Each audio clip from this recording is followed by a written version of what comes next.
Loué soit le précieux sang de notre Seigneur Jésus-Christ et le cœur immaculé de Marie.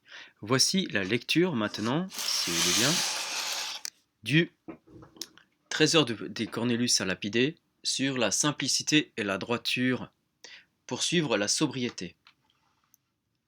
Aimez Dieu dans sa bonté, dit la sagesse, et cherchez-le dans la simplicité de votre cœur, parce que ceux qui ne le tentent pas le trouvent. Sanctité de Domino in bonitate et simplicitate cordis corite illum, quoniam invenitur radis qui non tadentielum. Si quelqu'un dit Saint Dorothée, cherche Dieu et sa volonté avec simplicité, Dieu lui-même le fera instruire, pour qu'il ne s'égare pas. Si au contraire, il ne cherche pas Dieu avec simplicité et droiture, Dieu permettra qu'il tombe dans l'erreur et dans les embûches. Il n'y a pas de vertu plus nécessaire à tous les hommes, dit saint Cyril, que la modeste simplicité. Cette simplicité, cette droiture sont grandement louées par Dieu lui-même dans le saint homme Job. Il n'est pas, et dit-il, sur la terre un homme semblable à mon serviteur Job, simple et droit, et craignant le Seigneur et fuyant le mal. Job était simple, dit le vénérable Bède, parce que loin de désirer de nuire, il désirait être utile au prochain, ne se laissant corrompre par personne. De là les proverbes disent: un cœur tortueux est abominable au Seigneur, un cœur droit dans ses voies est agréable à ses yeux. Le juste marche en sa simplicité, disent encore les proverbes. Heureux les enfants qui laissent après lui. Vous serez simple, dit saint Augustin, en vous débarrassant du monde, en vous y liant, vous serez double. Quoi de plus divin que la simplicité, dit saint Jérôme. Comme un bon père de famille, elle se trouve toujours heureuse en toutes choses, contente de sa pureté et de ce qu'elle possède. Elle ne demande rien aux autres, elle ne cherche pas à varier ses voies, comme la ruse, qui par trop de précaution craint toute chose. Elle ne se fie point à ses propres conseils, elle soumet ses avis. La simplicité et la droiture ne craignent rien. La prudence sans la simplicité est malice. Soyez simples comme des colombes, disait notre Seigneur Jésus-Christ à ses apôtres. La simplicité du cœur, dit saint Grégoire, est comme un jour clair et serein. La simplicité du cœur est comme un jour clair et serein, dit saint Grégoire, que la fraude n'obscurcit pas, que la tromperie fuit, que la lumière de la vérité éclaire, que la clarté de la présence divine illumine. Car il est écrit: Dieu parle aux simples de cœur. Dieu leur parle par la lumière de sa divine présence, par la révélation des secrets de sa divine volonté. Dieu ne permet pas que les ténèbres de la duplicité les enveloppent. Cette simplicité est opposée à la vaine et dangereuse curiosité. Il ne faut jamais scruter la majesté de Dieu et ses mystères. Qu'une foi ferme et vive embrasse ce que vous ne pouvez comprendre, ce que vous ne pouvez voir, dit saint Thomas dans la belle prose Laudación. Par la simplicité du cœur, on entend aussi la pureté, l'intégrité, la charité, la perfection. Dieu est le bouclier de ceux qui marchent dans la simplicité, disent les proverbes. Celui qui marche dans la simplicité et la droiture, disent encore les proverbes, marche dans la sécurité. Mais celui qui pervertit ses voies sera mis à nu. Celui-là marche avec simplicité et droiture, qui marche par une seule voie, qui est Jésus-Christ. Celui qui marche avec simplicité, c'est-à-dire innocemment, avec candeur, sans duplicité, sans détour, avec intégrité, parfaitement, celui marche avec sécurité, avec intrépidité, avec assurance, sans crainte et avec énergie. Le cœur simple et droit ne fait rien dont il est à rougir et à se repentir. Il ne craint pas d'être puni, confondu, ni d'être surpris en fraude, en malice calculée. La confiance d'une grande sécurité est dans la simplicité des œuvres, dit saint Grégoire. Dieu protège l'innocence du cœur simple et droit contre toutes les calomnies et les embûches de ses ennemis. Apprenez ici combien grande est la force, la puissance de la simplicité, de la candeur, de l'innocence, puisqu'elle met l'homme à l'abri de la crainte, qu'elle le rend joyeux dans les périls, plein de confiance dans les adversités, enfin, supérieur à tous les événements et à la mort même. La simplicité des justes les dirige, dit l'Écriture, dans les Proverbes 11.3. La justice du cœur simple et droit dirigera ses voies, dans les Proverbes 11.5. Celui qui marche dans la simplicité sera sauvé, Proverbe 28.18. C'est-à-dire celui qui agit avec simplicité, avec innocence, sans duplicité, sans hypocrisie, assure son salut. Il est dit des premiers chrétiens que tous les jours, persévérant en union de corps et d'âme dans le temple, et rompant le pain dans les maisons, ils prenaient leur nourriture avec allégresse et simplicité de cœur. Notre gloire, la voici, dit le grand apôtre. C'est le témoignage que nous rend notre conscience, que nous avons agi au milieu du monde, mais surtout au milieu de vous, dans la simplicité de notre cœur et dans l'amour sincère de Dieu, non dans la sagesse charnelle, mais dans la grâce de Dieu. La pauvreté des églises de Macédoine, disait saint Paul, a abondé pour eux en richesse de simplicité. Dieu, dit cet apôtre aux Corinthiens, augmentera de plus en plus les fruits de votre justice, afin que, riche en toutes choses, vous abondiez en toute simplicité. Et la simplicité produit par nous des actions de grâce à Dieu.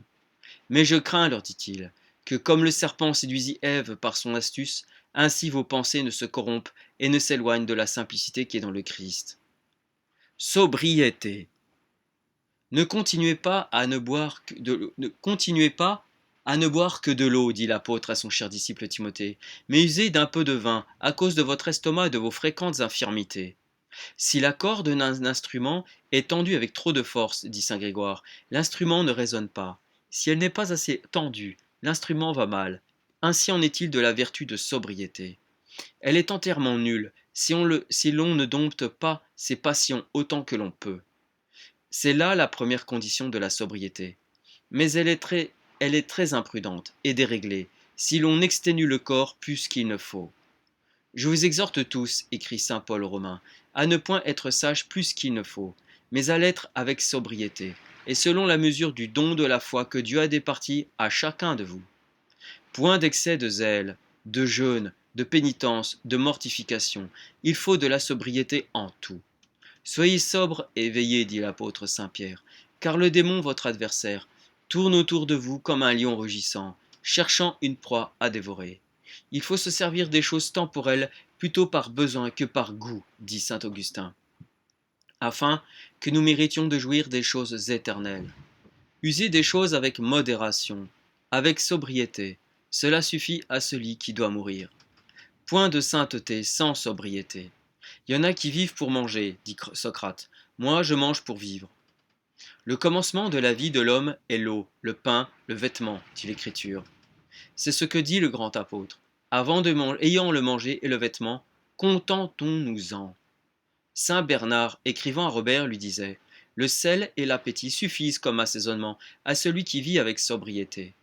Prenez la nourriture comme une pénitence, dit encore saint Bernard, c'est-à-dire user d'aliments par nécessité et non par plaisir, et que ce soit là la faim et non la gourmandise qui vous presse.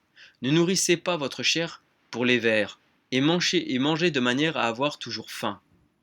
Nous qui sommes les enfants du jour, soyons sobres, dit le grand apôtre. Nos qui didicit sumus, sobriez sumus. Dites aux vieillards d'être sobres, dites-le pareillement aux femmes. Exhortez de même les jeunes gens à la sobriété, dit l'apôtre Tite, son disciple. Joseph, à la cour de Pharaon, ne mangeait que du pain. Nectuidam alut conoverat. Voyez Judith, voyez Daniel et ses compagnons en captivité. Voyez les anachorètes, les solitaires, les ordres religieux et tous les saints de tous les siècles. Une grande sobriété a toujours été pratiquée parmi eux. La sobriété, dit Origène, est la mère de toutes les vertus. Au contraire, les excès dans le boire et le manger entraînent dans tous les vices. La sobriété est très avantageuse. Premièrement, à la santé, elle écarte les maladies et prévient une vieillesse précoce et infirme. Elle prolonge la vie et la rend heureuse. Elle conserve la chasteté et toutes les vertus. Elle amortit le feu de la concupiscence, les appétits de la chair. La sobriété porte naturellement à la science, à l'amour de l'étude et du travail. Elle facilite l'éveil, détruit les pesanteurs de l'esprit, ouvre l'intelligence.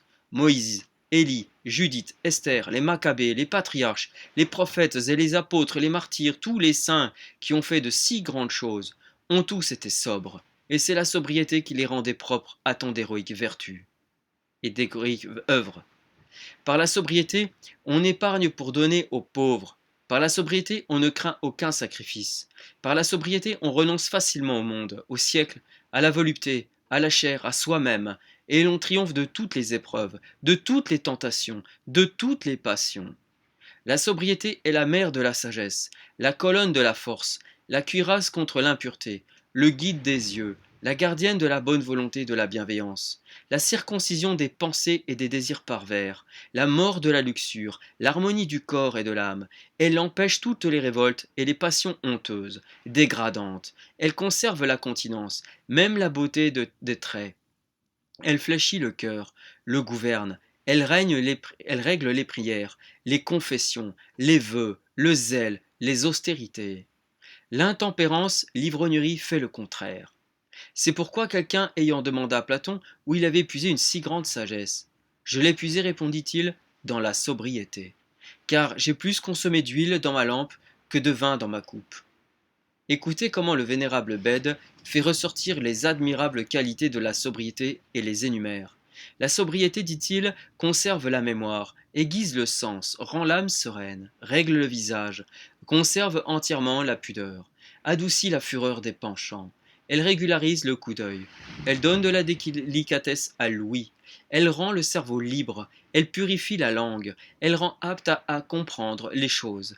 Elle porte l'aliment jusque dans la moelle des os, elle fortifie et épure le sang, le fait circuler dans les veines, elle adoucit les nerfs irrités, elle méprise la volupté et la dompte, elle procure un doux et paisible sommeil, elle prolonge et soutient la vieillesse, elle découvre les mystères, elle rend l'homme inébranlable. Le vin pris à propos, dit saint Jean Chrysostome, pris avec sobriété, rétablit un estomac faible, répare les forces abattues, réchauffe les membres engourdis, guérit les plaies, chasse la tristesse, détruit les langueurs de l'âme, répand la joie, donne une gaieté honnête, agréable aux convives. Mais le vin pris avec peu de modération, sans sobriété, se change en poison pour le corps et pour l'âme. L'eau vivifie les sens, rend l'âme libre, l'esprit limpide et pénétrant, car l'eau étant très simple, claire, subtile, parcourt et humecte facilement tous les tissus. Elle tempère la chaleur, calme la soif, accélère la digestion, porte les aliments à chaque membre en les dissolvant. Elle est comme le véhicule de la nourriture. Qu'il faut peu de vin à un homme sensé, dit l'Écriture. Vous n'en serez pas agité pendant votre sommeil, et vous ne sentirez point de douleur. L'homme sobre goûte un sommeil bienfaisant. L'insomnie, les angoisses et les douleurs à l'homme intempérant.